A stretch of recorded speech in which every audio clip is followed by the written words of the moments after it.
한 주간 외울 말씀이 있습니다. 자, 로마서 1장 16절. 내가 복음을 부끄러워하지 아니하노니 이 복음은 모든 믿는 자에게 구원을 주시는 하나님의 능력이 됨이라. 먼저는 유대인에게요, 그리고 헬라인에게로다. 합심기도 우리 같이 읽겠습니다. 은혜의 하나님, 내게 능력 주신 자 안에서 내가 모든 것을 할 수 있느니라 하셨사오니 이번 한 주간 믿음으로 살아 모든 사람들에게 예수님이 살아계심을 증거하게 하옵소서. 사순절 기간 동안 빛과 소금의 삶을 살게 하시고 그리스도의 향내나는 아름다운 삶을 살 수 있도록 도와주시옵소서. 매일매일이 기도하는 시간들이 되게 하셔서 하나님의 응답의 축복을 받는 삶이 되길 소원합니다. 건강 축복도 허락하여 주시옵소서. 길이요 진리요 생명 되시는 우리 주 예수 그리스도의 이름으로 간절히 기도하옵나이다. 아멘. 건강하시기 바랍니다. 자, 성경책 위에 우리의 두 손을 얹고 큰 소리로 고백 드리겠습니다. 저는 예수 믿어 구원받았습니다. 저는 예수 믿어 하나님 자녀 되었습니다. 저는 예수 믿어 천국 백성 되었습니다. 하나님이 주신 오늘 최선을 다해 살겠습니다. 말씀을 아멘으로 순종하겠습니다. 아멘. 그런 삶이 되기를 간절히 부탁을 드립니다. 우리가 사사기를 읽었는데요. 지금으로부터 한 3,400년 전에 그 아득한 고대 중동 팔레스틴에서 일어났었던 가나안 정복사, 그러니까 가나안 정복을 어떻게 이루었는가, 그 이야기에 대해서 자세히 기록하고 있는 책이 사사기입니다. 사사기에서 1장 1절 말씀해 보시면 여호수아가 죽은 후에 그렇게 시작을 하고 있죠. 그런데 사람이 죽었다고 해서 하나님이 하시는 일도 멈추는 것이 아니에요. 여호수아는 이제 죽어서 이스라엘 백성들의 곁을 떠나게 되었습니다만, 그렇지만 이스라엘 백성들이 계속해야 할 일들이 있었죠. 그것은 뭐냐면 가나안 땅에 들어가서 계속 싸워야만 하는 거예요. 그 임무가 끝나질 않았었습니다. 비록 여호수아가 죽었다 할지라도 하나님은 자신의 계획을 또 다른 사람을 통해서 그 일을 이루어 나가는 것을 알 수가 있습니다. 하나님은 여호수아 죽음 이후에 사사들을 세워서 그래서 이스라엘 나라를 관리하고 저들을 통해서 다스리도록 그렇게 하나님이 역사했던 것을 알 수가 있습니다. 그 사사기 내용을 통해서 하나님의 역사가 얼마나 위대한지, 그 하나님이 얼마나 사랑을 많이 베풀고 사랑의 하나님인가를 우리는 쉽게 알아차릴 수가 있습니다. 사사기는 누구를, 인간을 영웅시하는 그런 책이 아닙니다. 여러분, 아무리 강한 사람이라 할지라도 하나님이 떠나면 무용지물이 되고 마는 거예요. 또 아무리 약한 사람이라 할지라도 하나님이 함께 하시고 하나님이 임하시고 성령이 함께 하시면 그 시대에 사다가 됐던 것을 알 수가 있습니다. 오늘 2절 말씀에 너희는 이 땅의 주민과 언약을 맺지 말며 그들의 제단을 헐지 말라 하였거늘 너희가 내 목소리를 듣지 아니하였으니 어찌하여 그리하였느냐 그랬습니다. 이스라엘 백성들이 출애굽해서 광야 40년을 마치고 이제 드디어 가나안 땅을 들어갔단 말이에요. 그 여호수아의 영도 아래 이스라엘은 가나안의 7 족속들을 다 물리치고 이제 그들의 땅을 얻게 되셨습니다. 지파별로 다 분배를 해주고 그런 모든 토지 정리까지 다 끝나게 되셨습니다. 이제 구체적으로 하나님의 승리를 확신하고 나머지 잔당들만 이제 제거를 하면 다 되는 것이었어요. 그런데 여호수아가 죽고 나니까 이 일이 다 실패로 돌아가고 말았어요. 사람들이 후지부지했다, 그런 이야기입니다. 그래서 사사기 1장에 보시면 정복전쟁의 실패들이 하나 둘씩 나타나기 시작을 하고 있는 것을 알 수가 있습니다. 사사기서 1장 19절 말씀에 그들을 쫓아내지 못하였으며 그랬고, 1장 29절 말씀에는 가나안 족속을 쫓아내지 못하며 그랬습니다. 30절에 쫓아내지 못하였으므로 31절 말씀에 쫓아내지 못하고, 또 33절 말씀에도 똑같이 쫓아내지 못하고, 그런 말씀들이 계속 기록되어 있는 것을 알 수가 있습니다. 심지어 34절 말씀에는 이스라엘 백성들이 아모리 사람들에게 오히려 쫓겨났다, 그런 말씀이 또 기록되고 있습니다. 가나안 부족들은 철병거를 요즘 말로 이야기하면 탱크를 가지고 있었기 때문에, 또한 그들의 군사지대는 험한 산지 요새에 있기 때문에 이스라엘 백성들이 그들을 점령하기가 참 쉽지 않았어요. 실패했어요. 그런데 오늘의 본문의 평가는 참으로 놀랍습니다. 이스라엘 백성들이 지금 가나안 족속을 쫓아내지 않은 것은 그들이 힘이 없어서가 아니었어요. 쫓아낼 수 없었던 것이 아니라 오히려 쫓아내기 싫어했고, 심지어 가나안 백성들이 섬기는 신들과 그들의 풍요 그리고 그들의 쾌락을 함께 즐기고 싶어서 가나안 족속들을 쫓아내지 않았다, 그런 이야기예요. 좋지 못했던 것이 뭡니까? 그들이 쫓아내지를 않았다 그랬는데, 여기 쫓아내지 않은 것은 능력의 문제가 아니라 신앙의 문제요, 순종의 문제가 거기에 결여되어 있었다, 그런 이야기입니다. 이스라엘의 승리는 처음부터 여러분이 잘 아신 바처럼 군사의 숫자에 있었던 것이 아니에요. 무기가 좋고 작전을 잘 세워서 절묘하게 작전을 세웠기 때문에 그들이 승리했던 것이 아니었습니다. 그들에게 하나님이 함께 했느냐? 그들에게 하나님이 정말 그들이 하나님에게 순종했느냐? 그들에게 하나님의 백성으로 거룩한 삶이 있었느냐? 그게 문제였죠. 그래서 하나님께서는 너희들이 불순종하고 가나안 족속을 쫓아내지 아니하고 오히려 그들과 즐기기 때문에 실패하게 될 것이다, 주님이 그렇게 말씀을 하셨어요. 이 말씀은 이스라엘 백성들에게 저주예요. 여러분, 우리는 축복받으려고 예수 믿는 사람들이지 하나님의 저주를 받기 위해서 예수 믿는 사람들이 아닌 줄 믿으시기 바랍니다. 오늘 예배에 참석하는 모든 성도는 하나님의 축복을 온몸에 다 받고 살아가는 믿음의 성도들이 되시기를 간절히 부탁을 드립니다. 이스라엘 백성들이 가나안 족속들을 쫓아내지 아니함으로 말미암아 하나님께서 그들을 이제는 더 이상 도와주지 않겠다, 그렇게 말씀을 하셨어요. 그게 3절 말씀이에요. 그러므로 내가 또 말하기를 내가 그들을 너희 앞에서 쫓아내지 아니하리니 그들이 너희 옆구리에 가시가 될 것이고 그들의 신들이 너희에게 올무가 된다, 그렇게 이야기를 하고 있습니다. 이렇게 하나님의 책망, 하나님의 저주의 말씀을 듣고 있던 이스라엘 백성들이 했던 행동들이 있어요. 그게 4절에서 5절 말씀에 나와 있는데요. 여호와의 사자가 이스라엘 모든 자손에게 이 말씀을 이르매 백성이 소리를 높여 운지라. 그러므로 그것 이름을 복임이라 하고 그들이 거기서 여호와께 제사를 드렸다, 그랬습니다.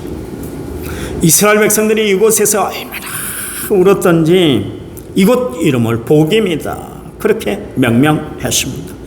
복임은 뭐냐면 우는 자들이라는 뜻이에요. 이스라엘 백성들이 하나님의 책망을 들으니까 그 자리에서 이스라엘 백성들이 막 울었다 그랬어요. 그런데 우리는 쉽게 이스라엘 백성들이 울었기 때문에 회개했는가 보다, 우리가 그렇게 생각하기 쉬운데요. 그러나 복임의 눈물은 회개의 눈물이 아니었어요. 감사의 눈물도 아니었어요. 용서받은 감격의 눈물도 아니었어요. 우리 새롭게 살겠습니다 결심을 다짐하는 그런 눈물도 아니었습니다. 하나님께서 그 눈물을 받으셨다는 기록도 없고 용서했다는 기록도 없어요. 울고 난 다음에 이스라엘 백성들이 달라진 것이 전혀 하나도 없었기 때문에 그렇습니다. 어디를 고쳐야 되는지, 지금 무엇을 해내야 되는지 모르고 아무런 목적도 의식도 없이 습관적으로 그냥 울어버렸다, 그런 이야기예요. 아니 어쩌면 가나안의 그 문명, 가나안에서 주는 그 쾌락을 버리기 싫어서 울어버린 것인지도 모릅니다. 이스라엘 백성들은 하나님의 책망을 받았을 때 형식적으로 울었다. 그런 이야기입니다. 하나님의 체면을 살려드리기 위해서 잠깐 울었다. 그런 이야기입니다. 하나님, 이제부터는 우리가 바로 살겠습니다. 하나님 말씀대로 저희들 살아갈 거예요. 그러면서 흘린 눈물이 아니었다. 그런 이야기입니다. 여러분, 부모님이 해초리를 들면 안 맞겠다고 무조건 막 엉엉 울어버리는 그런 아이들이 있더라고요. 그렇잖아요. 잘못했다고 막 싹싹 빌면서 막 매 안 맞으려고 막 우는 아이들이 있잖아요. 근데 매를 막 안 맞고 나서 여전히 변화가 되질 않은 그런 아이들이 있잖아요. 이스라엘 백성들 상태가 그거다. 그런 이야기입니다. 반성은커녕 전혀 변화가 되지 않았다. 그런 이야기입니다. 여러분, 눈물은 참 고귀한 것인데, 그런데 의미 없는 눈물은 가증스러운 것이에요. 여러분, 영적인 싸움이라는 것은 찬송 한 장 부르고 눈물을 흘리며 하나님 앞에 그렇게 매달렸다고 해서 해결되는 문제가 아니에요. 여러분, 봉사 한번 했다고 내 영성이 하루아침에 변화가 되는 것 아니에요. 잘못했구나 후회했다고 해서 죄가 사라지는 것이 아니에요. 이스라엘은 가나안의 그 풍요의 신 바알을 철저히 거부해야만 했었어요. 가나안 족속을 종으로 불어먹으면서 편안하게 살겠다는 그런 의지를 버렸어야만 했습니다. 우리가 회개한다 그러면서 소리 한번 치고 난 다음에 그것을 끝내버린다면 그것이 바로 복임입니다. 사기치고 부정축제하고 감사한금 몇 푼으로 양심을 달랬다면 그것 역시 복임이에요. 맨날 감동을 받는데 내 삶과 신앙과 생활이 전혀 변화되지 않고 있다면 그건 역시 복임이에요. 어쩌면 우리는 지금 우리가 드리는 이 예배가 복임의 예배일 수도 있습니다. 여러분, 눈물에게는 분명히 책임이 따르는 거예요. 복임의 눈물은 아무런 결단도 책임도 없는 눈물이었습니다. 지금 이스라엘 백성들은 하나님, 우리가 할 만큼 했잖아요. 왜 하나님 우리를 책망하신지 모르겠어요. 그런 생각을 했습니다. 여러분, 울어도 안 되고 제사를 드려도 안 된다면 어떻게 해야 될까요? 오늘 본문 사사기서 2장 1절 말씀에 그 해답이 있어요. 거기 한번 보세요. 여호와의 사자가 길갈에서부터 복임으로 올라왔다. 그랬습니다. 여기 하나님의 사자가 길갈에서부터 복임으로 올라왔다. 그런 이야기입니다. 길갈에서부터 왔다 이야기는 길갈로 돌아가자 그런 이야기입니다. 길갈로 돌아가자는 것은 가나안 땅을 버리고 다시금 길갈로 돌아가라 그런 이야기가 아니라 길갈의 정신, 길갈의 언약을 다시 한번 되새기고 되돌아볼 필요가 있다 그런 이야기죠. 우선 여기 여호와의 사자 그랬습니다. 여호와의 사자가 올라왔다 그랬는데 이 여호와의 사자를 말라크 야에라 그렇게 원어에 표현하고 있습니다. 말라크 야에라는 이 단어가 구약 성경에 총 41번 등장하는데 사사기만 15번 등장하고 있다는 것은 사사기에서 이 하나님의 사자라는 이 단어가 대단히 중요한 단어가 되고 있다. 그것을 우리가 알 수가 있죠. 여러분, 광야에서 이스라엘 백성들을 인도하신 하나님이 말라크 야에가 되시는 하나님이세요. 출애굽기 23장 20절 말씀에 내가 사자를 내 앞에서 보내요. 길에서 너를 보호하여 너를 내가 예비한 곳에 이르게 할 것이다. 그래요. 출애굽기 3장 3절 말씀에 보니까 떨기나무 불 속에서 모세를 부르신 하나님이 바로 말라크 야에다 그렇게 표현을 하고 있습니다. 가나안 여리고성을 무너뜨리기 전 여호수아를 만나신 분이 바로 말라크 야해입니다. 오늘 본문 말씀에 보니까 이 하나님 말라크 야해가 되신 하나님이 길갈에서 복임으로 올라오셨다 그렇게 기록하고 있습니다. 여기 복임은 어떤 곳인가? 우리가 성서의 지명을 통해서 잘 알고 있는 베델입니다. 여러분, 베델은 뭡니까? 하나님의 집이란 뜻으로 야곱이 그의 삼촌 라반의 집으로 갈 때에 한 곳에서 유숙하게 되는데 그때 하나님의 천사를 그가 거기서 만나게 됐습니다. 그래서 거기에서 제단을 쌓고 그것을 베델이다, 하나님의 집이다 그렇게 이야기를 했었거든요. 베델이 구약을 헬라어로 번역한 70원역에 보면 복임을 울음의 장소 베델 곧 이스라엘의 집이다. 그렇게 이야기를 하고 있습니다. 여기 우문점이 하나가 있어요.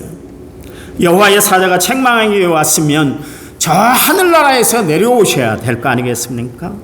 그래서 여호와의 사자가 하늘에서 내려와 이렇게 돼야 되는 거 아니겠어요? 그런데 여호와의 사자가 길갈에서 올라왔다. 그렇게 이야기를 하고 있습니다. 베델에서 길갈까지는 20km밖에 되질 않습니다. 그런데 그 길갈이라는 곳이 이스라엘 백성들에게 대단한 의미가 있는 장소예요. 지금 이스라엘 백성들의 모든 실패가 가나안 땅에 들어오기 전에 하나님과 맺었던 길갈의 그 언약을 망각했기 때문에 그렇습니다. 그럼 길갈의 언약이 뭔가? 이 길갈의 언약이 여호수아서 5장에 기록되어 있습니다. 거기에 보면 세 가지 사건이 길갈에서 있었어요. 첫 번째, 할례를 거기서 베풀었거든요. 가나안을 진격해 들어가는 이스라엘 백성들이 지금 막 요단강을 기적적으로 건너갔어요. 하나님의 방법, 하나님의 능력으로 요단강을 건넜을 때 이스라엘 백성들의 사기는 하늘을 찌르듯 그렇게 높았었습니다. 이런 추세라면 이스라엘 백성들이 가나안 땅을 점령하는 것은 시간 문제였어요. 파죽제세로 지금 밀고 들어갈 참이었습니다. 한편 이스라엘 백성들이 요단강을 건넜다는 그 기적적인 소식이 여리고 사람들에게 퍼졌을 때 그들의 반응이 어떠했는가? 여호수아서 5장 1절 말씀에 보니까 마음이 녹았고 이스라엘 자손들 때문에 정신을 잃었다. 그렇게 기록을 하고 있습니다. 완전히 그러니까 이스라엘 백성들이 쳐들어오면 자기들은 어찌할 바를 몰랐다. 그런 이야기, 초죽음이 되어 있었다. 그런 이야기입니다. 여러분, 군사 전략적 측면에서 본다면 지금이야말로 가나안 땅의 첫 땅인 이 여리고성을 공격할 수 있는 가장 적기 아닙니까? 그렇잖아요. 여리고 사람들이 전의를 상실하고 이스라엘 백성들이 올라온다는 것 때문에 정신이 지금 아주 다들 빠져 있었거든요. 그러니 무슨 군사력을 발휘하고 어떤 힘을 발휘하겠어요. 그냥 쳐들어가기만 하면 되는 거예요. 그렇다면 여호수아가 그 시점에서 해야 할 일이 뭐였겠습니까?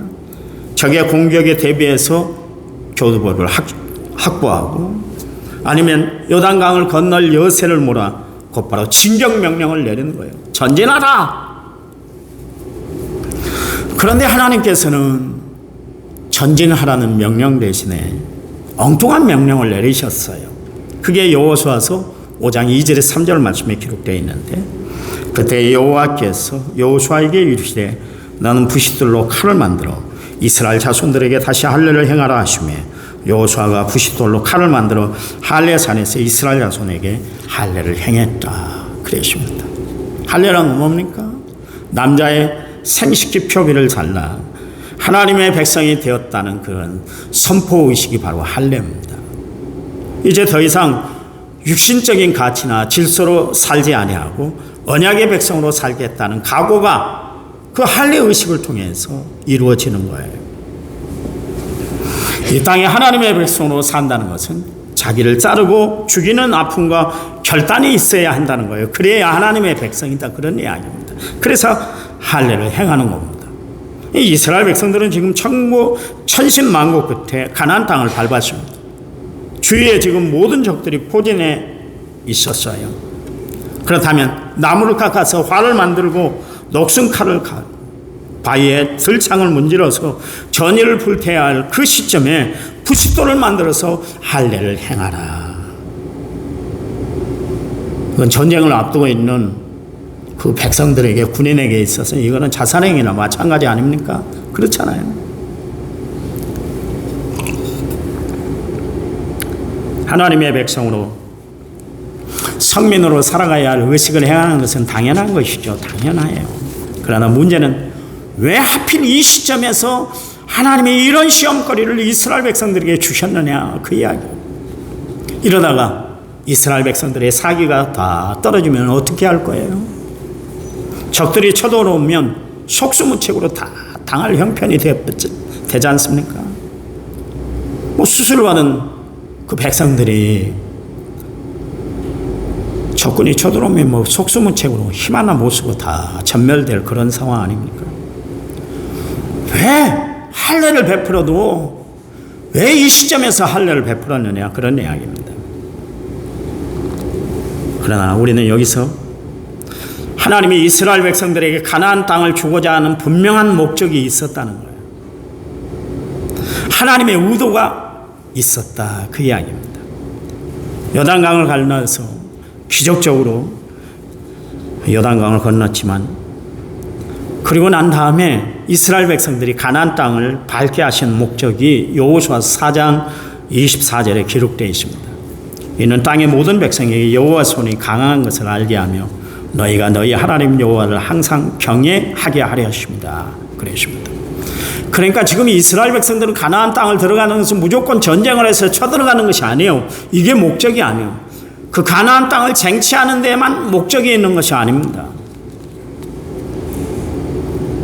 하나님의 사람들로 하여금 하나님이 얼마나 위대하신 분인가를 드러내기 위해서 하나님께서 이스라엘 백성들을 가나안 땅 진군에 들어가도록 하나님이 그렇게 약속하신 거예요. 말씀하신 거예요.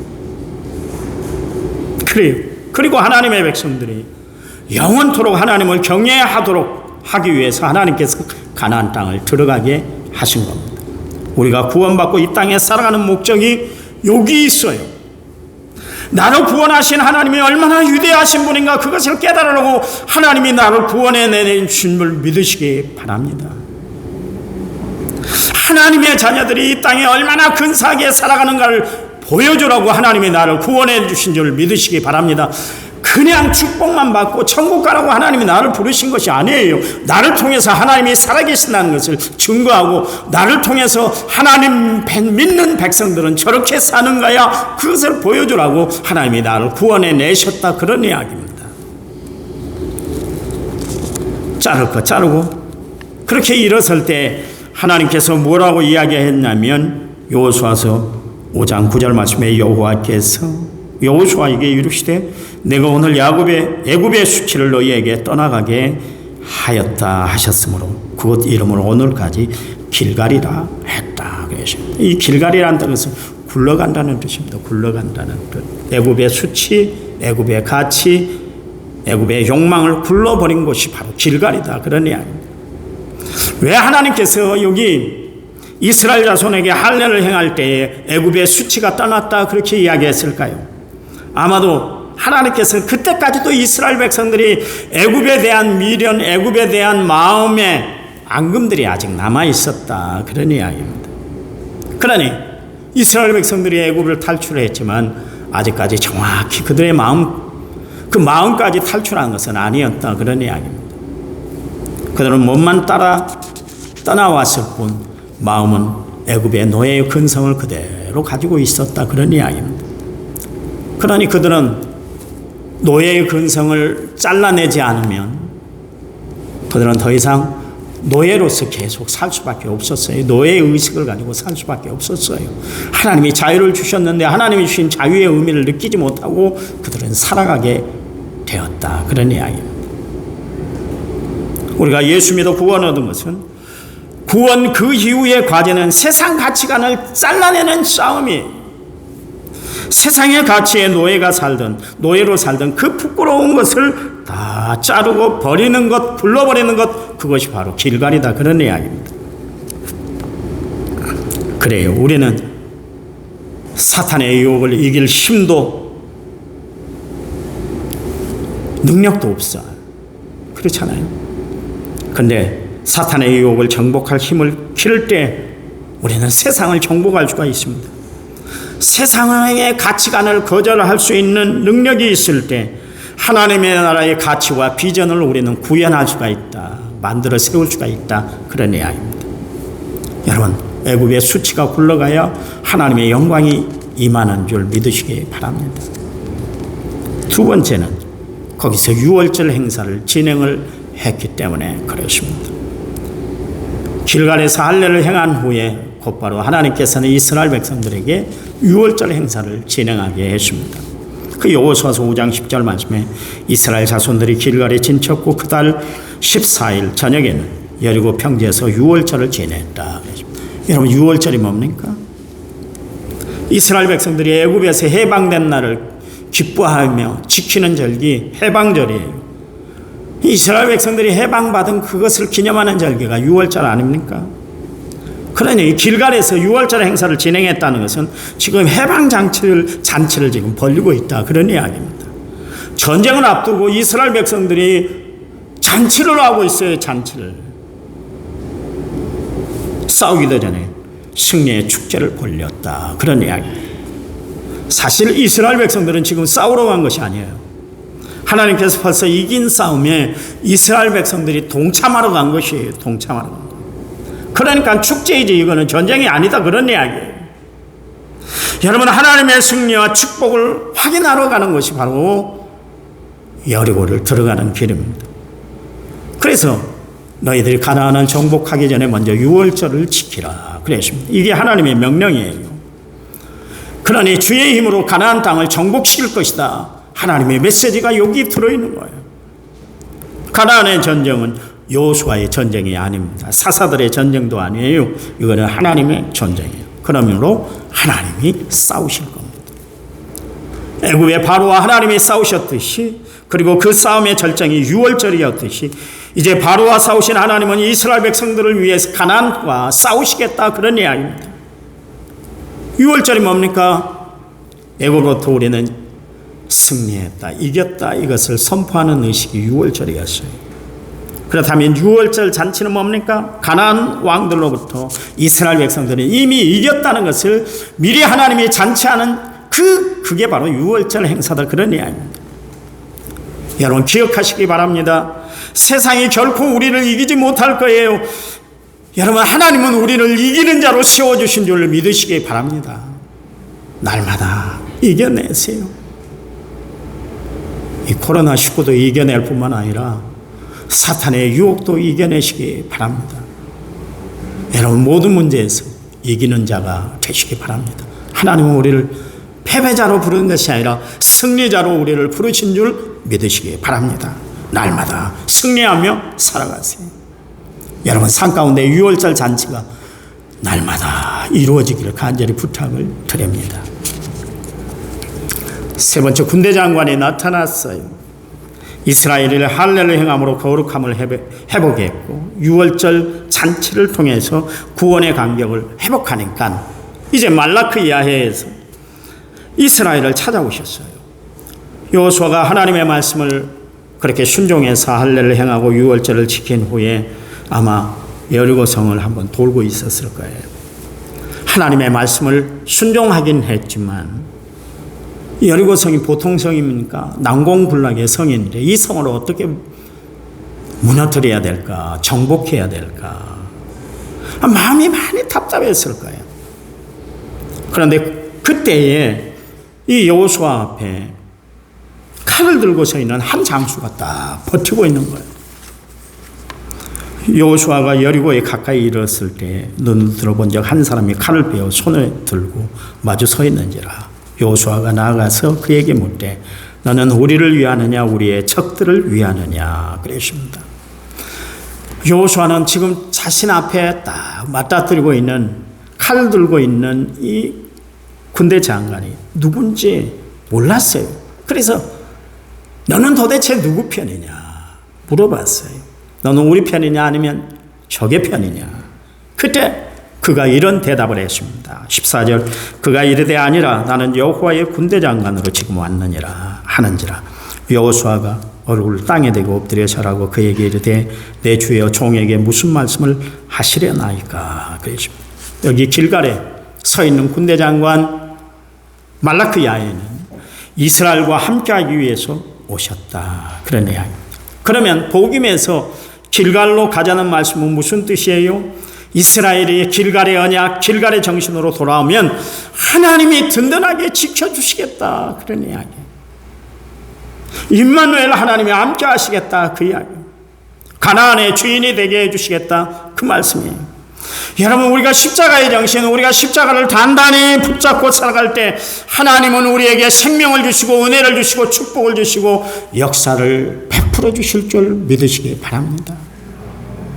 그 옛날 가나안 정복을 이루기 위해서 서 있던 이스라엘 백성들 복임에서 길갈로 올라가라 말씀하신 하나님은 오늘 우리에게 말씀하세요. 갈보리 언덕으로 올라가라. 그 이야기. 그 언덕에서 날 위해서 십자가에 못 박혀 돌아가신 예수님을 깊이 생각하고 묵상하고 함께하는 삶을 살아라. 그런 이야기입니다. 결론입니다. 여러분에게 물어요. 지금 여러분이 머물고 있는 것은 복임입니까? 아니면 길갈입니까? 세상을 놓지 못해서 쩔쩔매고 있습니까? 아니면 하나님을 얻기 위해서 모든 것을 다 자르고 살아가고 있습니까? 맨날 울고 있는 너의 눈물이 정말 가치 있는 눈물이냐, 맨날 가슴 치는 그 진통이 의미 있는 고통이냐 하는 것이에요. 돈을 잃어 울고 몸 아파 울고 가슴 쓰려 울어보았지만 정녕 하나님을 더 섬기지 못해서 울어본 적이 있습니까? 하나님 섬기고 사랑하는 내 모습이 초라해서 여러분 가슴을 치면서 가슴을 찢어본 적이 있냐? 그 이야기. 그것이 아니라면 여러분의 눈물은 복임의 눈물일 수밖에 없습니다. 내 표피를 부싯돌로 자르는 고통 때문에 울어야지. 세상 사람들이 다 누리는 것 나는 누리지 못하고 살아간다고 억울해서 울어서는 안 되는 거예요. 안 되는 거예요. 그 복임의 눈물은 부끄러운 눈물이에요. 언제나 내 상처 사령이 나오고 지질이 궁상을 떨며 살겠습니다. 지금 복임을 따라 우리는 길갈로 올라가야 될 줄 믿습니다. 우리는 참으로 지금 어려운 시대에 살아가고 있어요. 누가 이야기하지 않아도 다 어렵다는 것 알아요. 저 꼬맹이들도 다 알더라고요. 초등학교 다니는 애들도 알더라고요. 지금 시대가 너무나 어렵다는 것을. 여러분, 이런 때일수록 우리는 복임의 눈물을 흘리는 것이 아니라 길갈의 언약, 길갈의 정신을 생각해서 다시 한번 십자가 앞에 가까이 나아가는 성도들이 되시기 바랍니다. 말씀 앞으로 가까이 나오시기 바랍니다. 십자가 앞에 무릎 꿇는 성도들이 되시기를 간절히 부탁을 드립니다. 성도 여러분, 이 시간 나에게 길갈에 하나님이 함께 해달라고 기도하시기 바랍니다. 그리고 하나님이 우리 교회와 우리에게 사사의 기름을 부어주시면 한국교회를 잘 섬기겠습니다. 이 도시를 살려내겠습니다. 다음 세대를 우리 자녀들에게 부끄럽지 않은 교회로 물려주겠습니다. 하나님 앞에 이 결심과 결단, 비전을 이루고 살아가는 믿음의 성도들이 다 되시기를 간절한 마음으로 부탁을 드립니다. 드려요. 나는 아침에 새벽 예배 끝나고 오면서 가슴이 너무 많이 아팠어요. 아이고, 목사가 한 소리 안 한 소리 해가지고 괜히 시험 들게 했나 그 생각하니까 지금까지도 마음이 안 편해. 여러분, 이런 걸로 후회하는 사람들이 아니라 하나님이 좋아하는 이야기, 하나님이 기뻐하는 이야기, 하나님이 받으시는 이야기, 그런 말을 하고 살아가는 성도들이 되시기 바랍니다. 길갈에 서 있으시기 바랍니다. 하나님, 감사해요. 날마다 저희들을 사랑하신 하나님, 하나님이 우리에게 베풀어 주신 구원의 놀라운 역사들을 기억합니다. 십자가의 대속의 은혜를 날마다 바라보고 살아갑니다. 하나님, 우리를 위해서 모든 것 다 희생하신 그 주님을 바라보며 우리도 주님께 기꺼이 희생하고 살아가는 저희들 되도록 도와주시옵소서. 복임의 눈물이 아니라 길갈의 언약, 길갈의 정신을 기억하고 십자가를 날마다 붙들고 살아가는 저희들 되게 도와주셔서 세상을 이기고 나를 이기고 믿음으로 날마다 승리하며 살아가는 저희들 되도록 축복해 주시옵소서. 이제는 길이요 진리요 생명 되신 우리 주 예수 그리스도의 은혜와 하나님 아버지의 지극하신 사랑과 성령님 위로 교통은혜 충만한 역사, 오늘 말씀을 받은 모든 성도들을 위해 이제부터 영원토록 함께 하시기를 간절히 축원하옵나이다. 아멘.